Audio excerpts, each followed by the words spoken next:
सुप्रभात प्यारे बच्चों, आरंभ करते हैं आज के पठन पाठन का सिलसिला और चलते हैं उस ओर जहां हम और आप एक नई विषय वस्तु के बारे में सीख रहे थे, जान रहे थे, समझ रहे थे।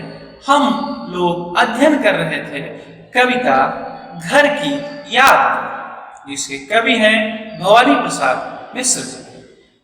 पिछली वीडियो में आपने पढ़ा था कि प्रस्तुत कविता में घर के मर्म का उद्घाटन है। कवि 1942 के भारत छोड़ो आंदोलन के अंतर्गत जेल में बंद है। वहां उसे अपने घर के प्रिय सदस्यों की बहुत याद आती है। वह भावुक हो उठता है। उसे अपनी मां की स्मृति झकझोर कर रख देती है। अर्थात कवि को अपनी मां से विशेष लगाव था। कवि अपनी मां की स्मृतियों को सजो करके हमेशा अपने हृदय में धारण कर रखता है। कवि कहता है कि और मां बिन पढ़ी मेरी, दुख में वह गढ़ी मेरी, मां की जिसकी गोद में सिर रख लिया तो दुख नहीं फिर।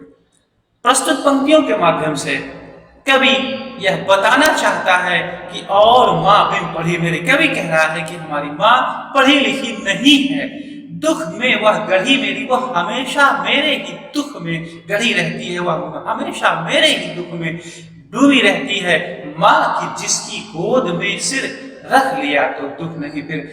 कवि कह रहा है मां एक ऐसी स्थिति है, आप कह लीजिए मां एक ऐसी संरचना है, मां ईश्वर की एक ऐसी अनुपम कृति है जिसकी गोद में सिर रख लेने से किसी भी प्रकार का दैहिक, दैविक, भौतिक किसी भी प्रकार का जो कष्ट है वह मनुष्य के साथ निकट नहीं आता, क्योंकि उसके हृदय में एक असीम शांति भर जाती है। कवि अपनी मां की स्थिति का वर्णन करते हुए कहता है मां की जिसकी स्नेह धारा का यहाँ तक भी पसारा, उसे लिखना नहीं आता जो कि उसका पत्र पाता। कवि कह रहा है कि मेरी मां की स्नेह की जो धारा है, उसका प्रचार, उसका फैलाव, मेरे मां की स्नेह की छत्र छाया इस जेल की चहल दीवारियों के भीतर भी समाहित है।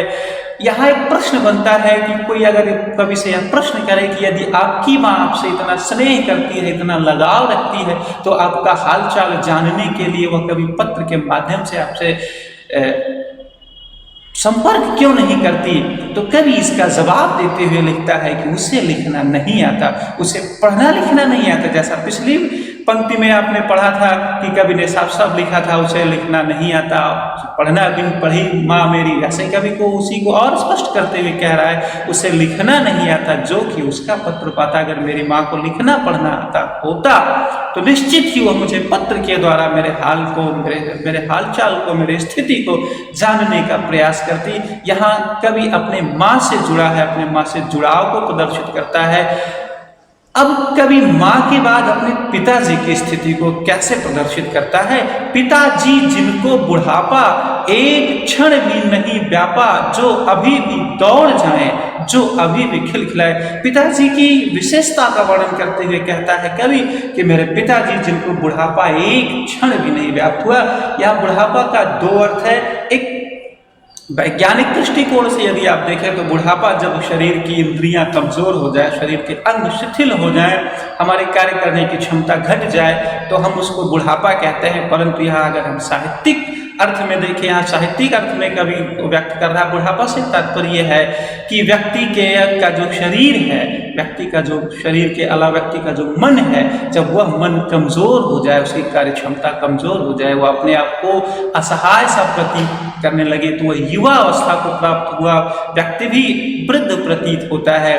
इसलिए आप कवि वर्णन करते हुए कह रहा है कि पिताजी जिनको बुढ़ापा, अर्थात मेरे पिताजी इस वृद्धावस्था में भी ओज, तेज, शौर्य अदम्य साहस को धारण करते हैं, इसलिए कवि कह रहा है कि उनको एक क्षण भी बुढ़ापा व्याप्त नहीं हुआ।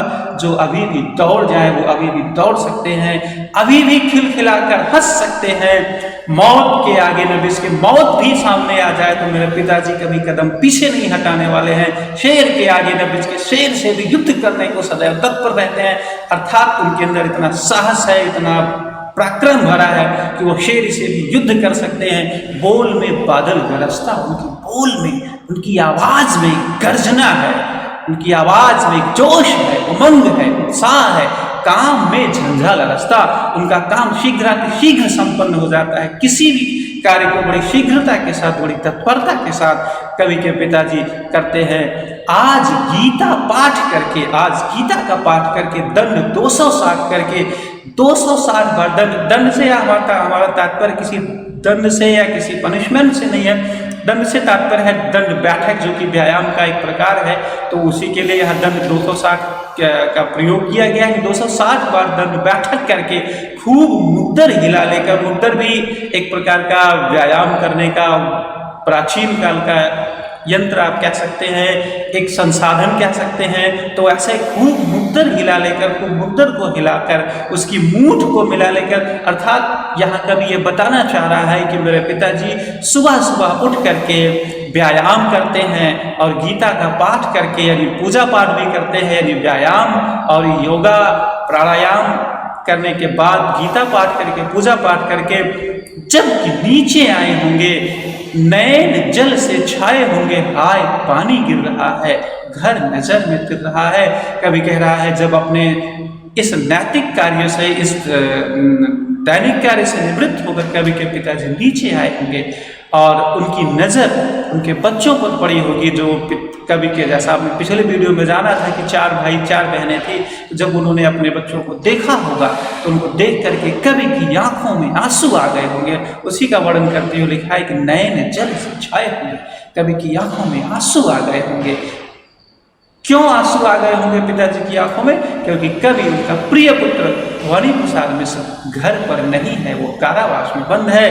कवि कह रहा है कि हाय पानी गिर रहा है, अरे बरसात हो रही है, घर नजर में गिर रहा है, और वही हमारा घर जो खुशियों से भरा हुआ है, वही हमारी आंखों में तैर रहा है, उसी की हमें याद आ रही है, वही हमें दिख रहा है। तो ये था इस कविता की व्याख्या। अब आइए हम आइए हम इस बात को जानने का प्रयास करते हैं, सीखने का प्रयास करते हैं कि इस कविता का व्याकरणिक परिचय क्या है।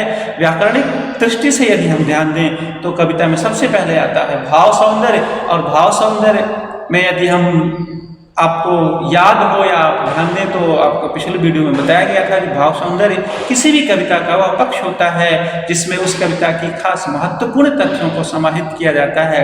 जैसे कविता की भाषा सरल, सहज एवं अनुभूतिपूर्ण भावों को प्रकट करती है। कवि का परिवार संयुक्त परिवार का एक आदर्श उदाहरण है। परिवार के सभी सदस्य आपसी प्रेम और भाईचारे के कारण परस्पर जुड़े हुए हैं और निरक्षरता को एक समस्या के रूप में इस कविता में दर्शाया गया है। यदि साक्षरता पर इस कविता में जोर दिया गया है, कवि अपने माँ और पुत्र के संबंधों के माध्यम से साक्षरता की ओर भी संकेत करते हुए इंगित करता है।